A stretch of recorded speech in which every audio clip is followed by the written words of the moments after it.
As Harley gets closer and closer to the truth of the Starlet and the producer, will her life and the life of her children be in danger? Well, let's hop into the pages of Batman White Knight Presents Harley Quinn, issue number 5, and find out together. So then, as we left off on one hell of a cliffhanger in the previous issue, Harley Quinn was at the mercy of the Starlet, who was ultimately revealed to be Ethel, beloved babysitter of Special Agent Hector Quimby, who had found herself horribly scarred when she stepped in to protect the boy from his real Starlet mother. Ethel and the one pulling these strings, the equally mysterious producer, desperately want Hector to join them on the dark side, saying that it would be the perfect twist for their big final act performance. Ultimately, though, Agent Quimby refuses, even though it kills him to do so, because he clearly very much loves Ethel, both because, well, she was essentially more of a mom to him than his real mom. And that's even before you get into the whole boatloads of Oedipal implications, wherein Hector as a young man obsessed over Harley Quinn because he saw so much of himself in her.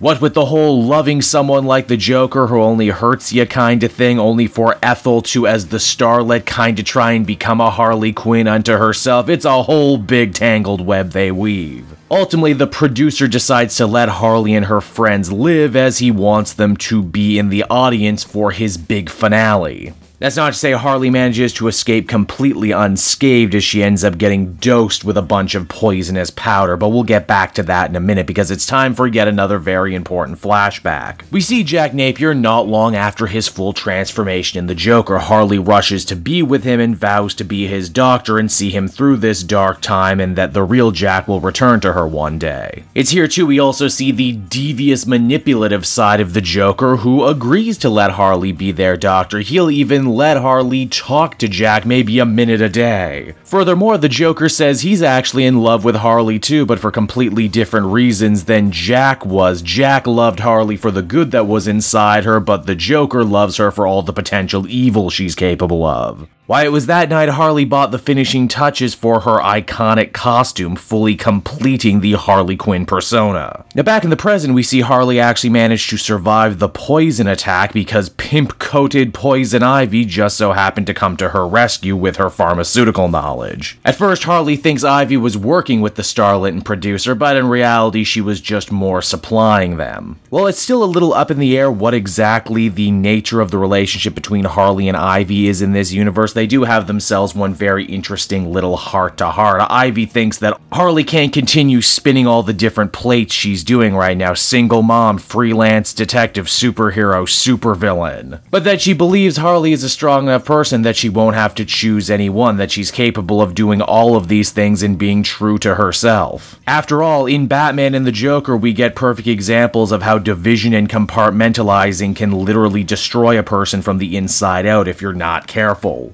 It's later on that Duke is forced to break the hard news to Harley that Special Agent Quimby has taken himself off the case, and with plenty of good reason. This all got very real and very personal with him very quickly. So personal, in fact, Harley's almost certain she knows where the producer and the Starlet are going to strike next for their big finale at the special awards show honoring Quimby's mom. That won't happen till later tonight though, so Duke and Harley decide to take the evening to ready themselves for the upcoming battle, and for Harley that means actually spending some quality time with her kids. Well, in a wonderfully chilling bit of juxtaposition, we see the Starlet getting ready for her night on the town, painting over her horrible scars and getting ready to go out and kill more people. Now, Harley was pretty safe in assuming she understood the Starlet and the producer's psychology, and that she would be perfectly safe until tonight when the actual festivities were going to begin. Unfortunately, though, she seems to have misjudged, as someone tampered with the gas at her place, causing her entire building to go up in flames. It's from here, in a rather unexpected little twist, the comic actually cuts over to see what Bruce Wayne is currently doing in prison. He sees about the explosion on TV and quickly springs into action.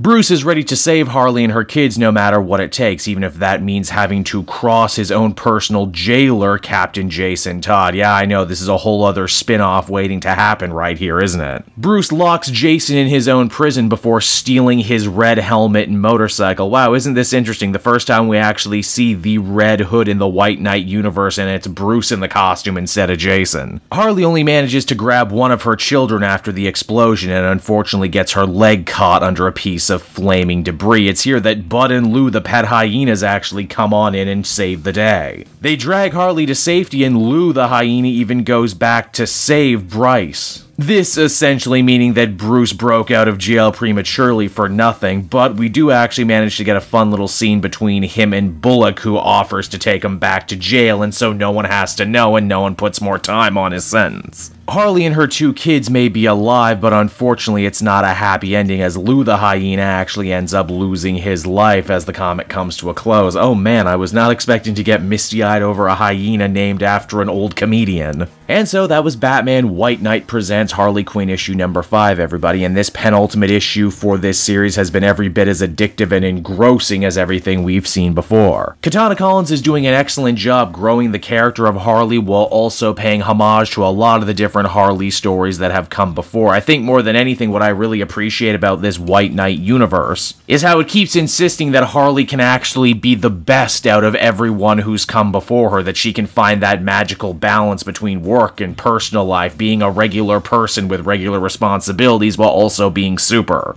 We also see her continued relationship with Bruce Wayne continue to evolve and change over the course of this story. At first I thought it was a little too fan-fiction-y to think, oh, Harley and Bruce totally love each other and will end up together in this universe, but after this story, I'm thinking, yeah, maybe. You don't need to tell me the art, as always, continues to be on point. This is just one of the best, most interesting Batman books on the shelf right now, which is saying something because there's a lot of very stiff competition. I would give this one another well-deserved 9 out of 10.